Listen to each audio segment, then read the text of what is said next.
A 900 kilogram elevator has a maximum capacity rating of 500 kilograms. On a particular day, the capacity is exceeded by 200 kilograms, which causes the supporting elevator cable to snap, and the elevator free falls to the ground. At the time of the break, the elevator is 5 meters above the ground and not moving. So we're going to start using free fall kinematics to calculate the speed at which the elevator cab would hit the ground. So we can just list a few things that we know. The initial velocity is 0. The acceleration, if we define downward as the positive direction, is just 10 meters per second squared. The distance it's going to fall, the vertical distance, delta y, is 5 meters. And we want to figure out the final speed, which is the speed right before it hits the ground. So, using the kinematics equation that is missing the time variable, we can set the initial velocity to 0 and rearrange the equation for v, which all you have to do is take the square root of both sides. So we have square root of 2a delta y, which is 2 times 10 times 5, or square root of 100, which is 10 meters per second.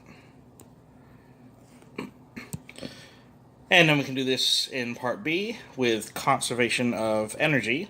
Since there were no non-conservative forces acting on the elevator, we could just say E initial is equal to E final. The E initial is right when the cable first snaps, and the E final is when it hits the ground. So we have K initial plus U initial equals K final plus U final. When the elevator cable first snaps, it is not moving, so the kinetic energy is 0. It is 5 meters above the ground, so it does have the gravitational energy. When it hits the ground, it is moving, so it has final kinetic energy, but as it hits the ground, it has no longer got a height above the ground, so we can set the U final also equal to 0, and plug the formulas in, which are mgh initial is equal to 1/2 mv squared final.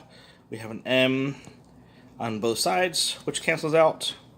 And when you rearrange this for vf, you're going to multiply both sides by 2.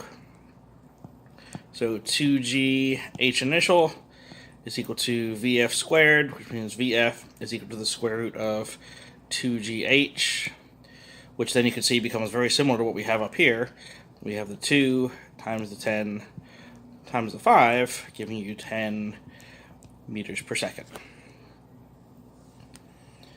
So most modern elevators are constructed with guide rails in the elevator shaft that are used as a safety precaution in case the elevator cable snaps. Suppose the cable had snapped under the same circumstances, but this time the safety device clamps the elevator cab against the guide rails so that there's a constant frictional force of 15 kilonewtons, which is 15,000 newtons, that opposes the cab's motion. So let's use Newton's second law in kinematics to do this.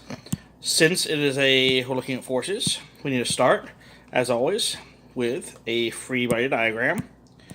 And we can say that for the elevator cab, it has the downward force of gravity, and we have an upward frictional force due to the clamping of the guide rails. There's no tension because the elevator cable has snapped, and we know the elevator is accelerating in the downward direction. So Newton's second law, net force in the y direction is mass times acceleration. We're going to pick downward as the positive direction, so upward will be negative. So this will give you Fg minus Ff equals ma.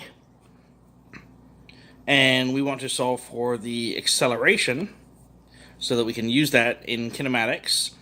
So I'm going to replace the Fg with m times g minus that frictional force equals ma, and if we divide both sides by m, then you get an equation for a. So just plugging in the numbers, now we need to get the total mass.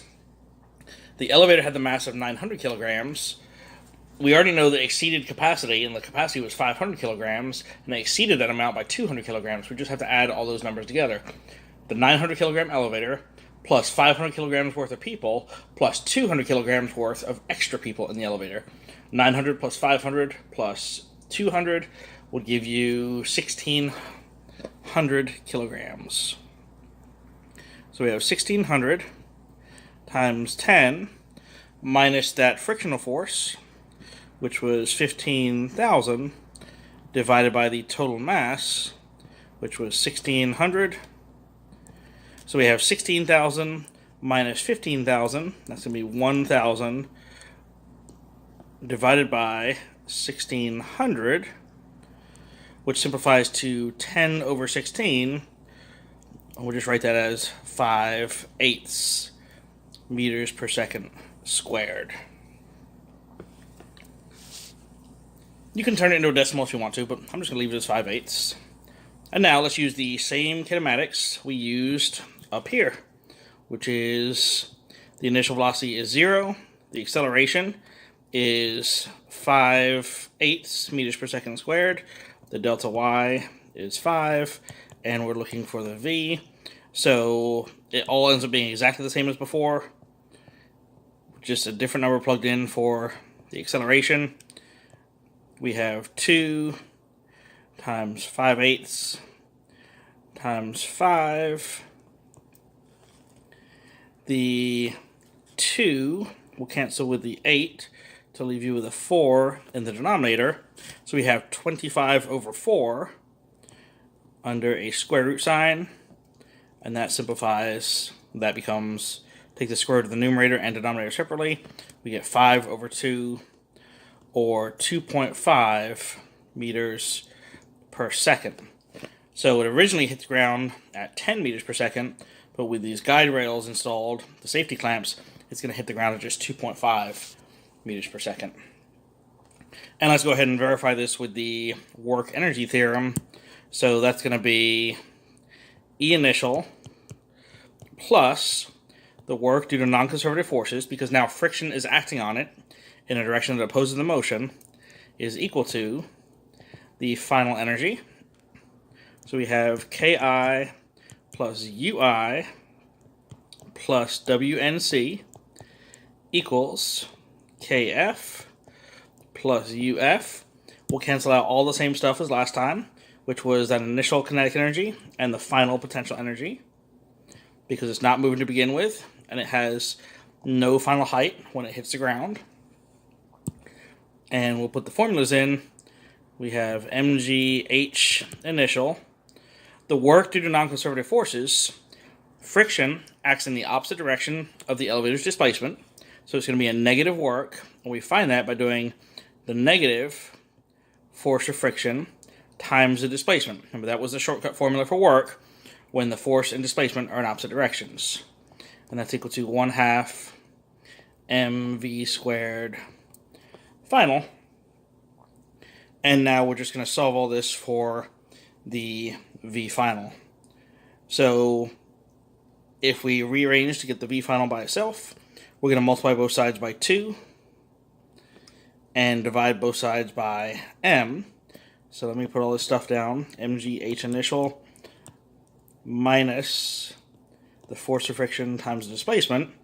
That whole thing is going to be multiplied by 2 divided by m, and then you take the square root of it all, and all I did there was just solve to get this vf by itself, multiplying by 2 right here, dividing by this m, and getting rid of the square by taking the square root, and that's going to equal your vf. So if you plug all this stuff into your calculator, it should give you the answer of 2.5 meters per second.